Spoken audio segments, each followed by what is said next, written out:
उसके बावजूद आप करोड़पति हो सकते हैं। सवाल यह है कि जब आप हारते हैं तो आप कितना पैसा हार रहे हैं और जब आप जीतते हैं तो आप कितना ज्यादा पैसा जीत रहे हैं।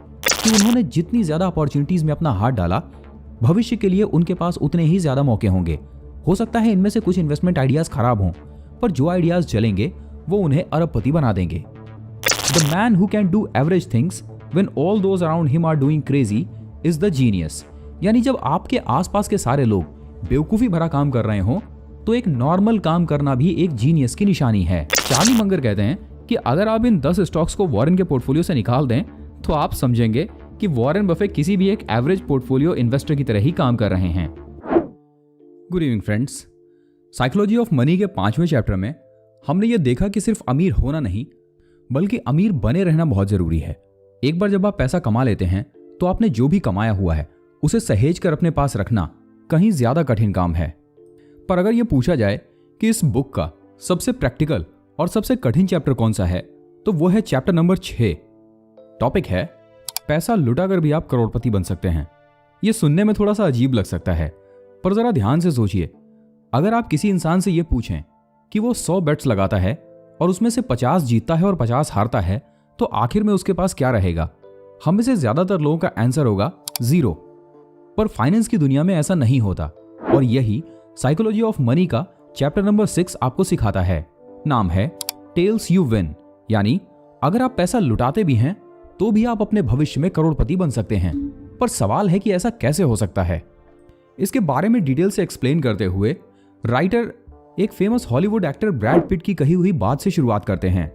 ब्रैड पिट ने कहा था, मैं पिछले 30 सालों से एक ही काम कर रहा हूं। मैं जानता हूं कि मेरे किए हुए कुछ काम खराब होंगे और कुछ काम सही होंगे। मैं इन पर ध्यान नहीं देता कि कौन से काम सही और कौन से काम गलत होंगे, बस अपने काम पर फोकस रखता हूं। चैप्टर की शुरुआत एक ऐसे इंसान की कहानी से होती है जिसने अपने पूरे जीवन में अपने छोटे छोटे पैसों का इस्तेमाल किया अलग अलग तरह की पेंटिंग्स खरीदने के लिए। वो उन्हें खरीदता रहा और अपने कलेक्शन में रखता रहा। उसे ये नहीं पता था कि वो भविष्य में इसका क्या करने वाला है। और अपने जीवन के आखिर समय में उसने इन पेंटिंग्स को सेल किया। उसे नहीं पता था कि उनमें से कुछ पेंटिंग्स मल्टी-मिलियन डॉलर्स में बिकी। ज्यादातर पेंटिंग्स खराब हो गईं और उन्हें कूड़े के दाम भी नहीं खरीदा गया। पर कुछ पेंटिंग्स इतने ज्यादा दामों में बिकी कि उन्होंने इस इंसान को करोड़पति बना दिया।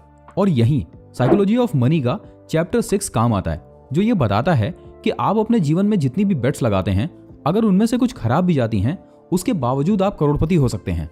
सवाल यह है कि जब आप हारते हैं तो आप कितना पैसा हार रहे हैं और जब आप जीतते हैं तो आप कितना ज्यादा पैसा जीत रहे हैं। बेसिकली ये चैप्टर इंसान को इन्वेस्टमेंट की एक सबसे बेहतरीन क्वालिटी और सबसे गहरे रहस्य के बारे में समझाता है, जो है पेशेंस। हम में से ज्यादातर लोग बहुत से सक्सेसफुल यूट्यूब चैनल्स को देखते हैं जो कि आज मिलियन सब्सक्राइबर्स लेकर बैठे हुए हैं। पर क्या आप जानते हैं कि जब इन्होंने इसकी शुरुआत की थी तब इनके साथ ऐसा नहीं था। जरा एक एग्जाम्पल से समझिए। वॉल्ट डिज्नी, हम सभी जानते हैं कि आज दुनिया के सबसे मशहूर क्रिएटर्स में से एक हैं और बिलियनर हैं। पर क्या आपको पता है कि वॉल्ट डिज्नी के शुरुआत के 400 प्रोजेक्ट्स जो कि छोटे छोटे कार्टून्स के तौर पर थे, बनाए गए और इनमें से कोई भी अद्वितीय रूप से सफल नहीं हुआ। ज्यादातर कार्टून्स में वॉल्ट डिज्नी का पैसा डूब गया, तब तक कि जब तक कि snow white and 7 dwarf release नहीं हुआ। यह वॉल्ट डिज्नी का वो पहला कार्टून था जिसे पूरी दुनिया में सफलता मिली और जिसके कारण वॉल्ट डिज्नी दुनिया भर में जाने लगे और डिज्नी ने पैसे कमाना शुरू किया। जरा सोचिए, अगर डिज्नी शुरुआत के 400 प्रोजेक्ट्स के साथ ही ये सोचकर बैठ जाते कि शायद मेरी किस्मत में सफलता नहीं लिखी है, तो वो कभी भी आज उस मकाम पर नहीं पहुंचते जहां डिज्नी है। राइटर कहते हैं, anything that is huge, profitable, famous और influential is the results of a tail event, an outlying one in 1000 और मिलियंस ऑफ इवेंट। राइटर यह समझाते हैं कि किसी भी चीज को आगे बढ़ने के लिए एक टेल इवेंट की जरूरत पड़ती है। ऐसा जरूरी नहीं है कि आप सिर्फ एक ही प्रोजेक्ट पे काम करेंगे और वो सफल होकर आपको करोड़पति बना देगा। आपको कई प्रोजेक्ट्स पर एक साथ काम करते रहना होता है, क्योंकि आप भविष्य के बारे में नहीं जानते। आप ये नहीं जानते कि इनमें से कौन से प्रोजेक्ट सक्सेसफुल होंगे और कौन से अनसक्सेसफुल। यही वजह है कि ज्यादातर अमीर लोग मल्टीपल सोर्स ऑफ अर्निंग रखते हैं। वे स्टॉक्स में निवेश करते हैं, अपना एक बिजनेस चलाते हैं, रेंटल इनकम के लिए कुछ घर खरीदकर उन्हें किराए पर दे देते हैं, साथ ही कुछ नई कंपनियों में निवेश करते हैं। ये लोग ऐसा इसलिए करते हैं क्योंकि ये एक सीधे से कॉन्सेप्ट को समझते हैं कि उन्होंने जितनी ज्यादा अपॉर्चुनिटीज में अपना हाथ डाला, भविष्य के लिए उनके पास उतने ही ज्यादा मौके होंगे। हो सकता है इनमें से कुछ इन्वेस्टमेंट आइडियाज खराब हों, पर जो आइडियाज चलेंगे वो उन्हें अरबपति बना देंगे। इसे ठीक से समझाते हुए राइटर वेंचर कैपिटलिज्म का एग्जाम्पल लेते हैं। अगर आप में से किसी को यह नहीं पता तो इसे ध्यान से सुनिए। जब भी कोई इंसान अपनी छोटी कंपनी शुरुआत करता है और उसमें यदि आप निवेश करते हैं तो इसे वेंचर कैपिटलिज्म कहते हैं। आप में से ज्यादातर लोगों ने शार्क टैंक का एग्जाम्पल देखा होगा। शार्क टैंक एक सीरियल है जहां पर कुछ नए लोग जो अपनी कंपनी शुरुआत कर रहे हैं बड़े इन्वेस्टमेंट के लिए वहां पर आते हैं। इसे वेंचर कैपिटलिज्म ही कहते हैं। वेंचर कैपिटलिज्म में कोई इंसान जब 10 कंपनियों में निवेश करता है तो ये मानकर चलता है कि इनमें से 8 कंपनियां खराब हो जाएंगी और उसका पैसा डूब जाएगा, पर जो 2 कंपनियां चलेंगी वो इतनी बड़ी हो जाएंगी कि न सिर्फ उसका 8 कंपनियों में डूबा हुआ पैसा वापस आएगा बल्कि उसे और भी ज्यादा पैसा ला कर देगा। ये एक बेहतरीन कॉन्सेप्ट है जो हम में से हर किसी को समझने की जरूरत है। अपनी इस बात को साबित करने के लिए राइटर ने साल 1980 से लेकर 2014 तक का एक स्टैटिस्टिक्स भी दिया है। उन्होंने बताया है कि टेक्नोलॉजी के क्षेत्र में जितनी भी कंपनियां आईं उनमें से 57% कंपनियां ऐसी थीं जो बैंकरप्ट हो गईं। टेलीकॉम सेक्टर में 51%, एनर्जी में 47%, कंज्यूमर डिस्क्रिशनरीज में 43%, हेल्थ केयर में 42%, फाइनेंशियल्स में 25% और यूटिलिटीज में 13% कंपनियां जो कि एक साथ शुरू हुई थीं बैंकरप्ट हो गईं। साथ ही साथ राइटर ये भी बताते हैं कि 40% वो कंपनीज जो कभी भी इंडेक्स का पार्ट रही हैं वो भी अपना अंतिम समय नहीं देख पाईं और फेल्योर हो गईं। दोस्तों, राइटर ये समझाते हुए आगे कहते हैं, the idea that a few things account for most results is not just true for the companies, it is also an important part of your own behaviour as an investor. यानी कि आपको जो भी रिजल्ट मिलता है वो ज्यादातर आपके बिहेवियर के एक छोटे से पार्ट से ही गवर्न होता है। शायद यही वजह है कि चार्ली मंगर कहते हैं कि ज्यादातर रिटर्न कमाने के लिए आपको मार्केट में ज्यादा कुछ करने की जरूरत नहीं है। आपको सिर्फ अच्छी कंपनीज आइडेंटिफाई करके खरीद कर पेशेंस से उन्हें रखने की जरूरत है। दोस्तों, नेपोलियन ने एक बार कहा था, the man who can do average things when all those around him are doing crazy is the genius.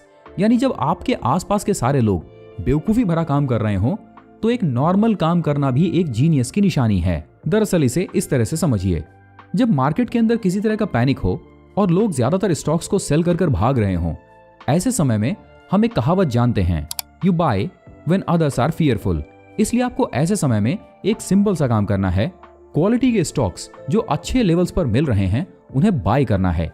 ये ही एक जीनियस की निशानी है। राइटर समझाते हुए ये कहते हैं, आप पूरे साल क्या करते हैं इससे ज्यादा फर्क नहीं पड़ता, बल्कि कुछ ऐसे समय जो कि बहुत ज्यादा विपरीत परिस्थितियों की तरह हमारे सामने आते हैं, उस समय आप कैसे बिहेव करते हैं ये तय करेगा कि भविष्य में आप करोड़पति बनेंगे या फिर एक गरीब इंसान के तौर पर मर जाएंगे। क्या आप जानते हैं कि अमेज़न के सीईओ जेफ बेजोस ने एक बार कंपनी की तरफ से एक फायर फोन लॉन्च किया था। ये इतनी बुरी तरह से पिटा कि जेफ बेजोस को अपने टीम को मोटिवेटेड रखने के लिए एक पर्सनल सेशन लेना पड़ा। जेफ बेजोस ने इस पर्सनल सेशन के दौरान ये कहा था कि अगर आप में से किसी को ये लगता है कि फायर फोन अमेज़न की होने वाली सबसे बड़ी हार है तो आप गलत हैं। हम इससे भी ज्यादा बुरे प्रोडक्ट्स बनाएंगे और भविष्य में इससे भी ज्यादा बुरी तरह से फेल होंगे। पर सवाल ये उठता है कि उस फेलियर के बाद हम दोबारा खड़े हो सकते हैं या नहीं।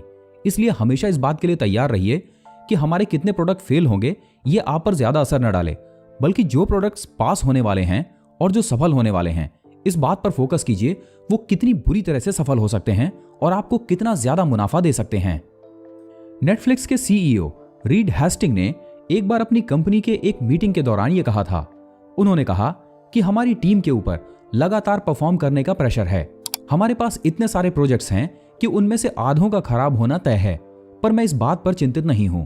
मैं इस बात के लिए ज्यादा कंसर्न हूं कि जो प्रोडक्ट सफल हो रहे हैं वो कितने बड़े पैमाने पर सफल होंगे। और सबसे अंत में राइटर समझाते हुए बर्कशायर हाथवे की सन 2013 की एक मीटिंग का हवाला देते हुए कहते हैं, जहां पर वॉरेन बफे ने खुद ही बताया था, मैंने अपनी पूरी जिंदगी में तकरीबन 400 से 500 तक स्टॉक्स अपने पोर्टफोलियो में रखे हैं।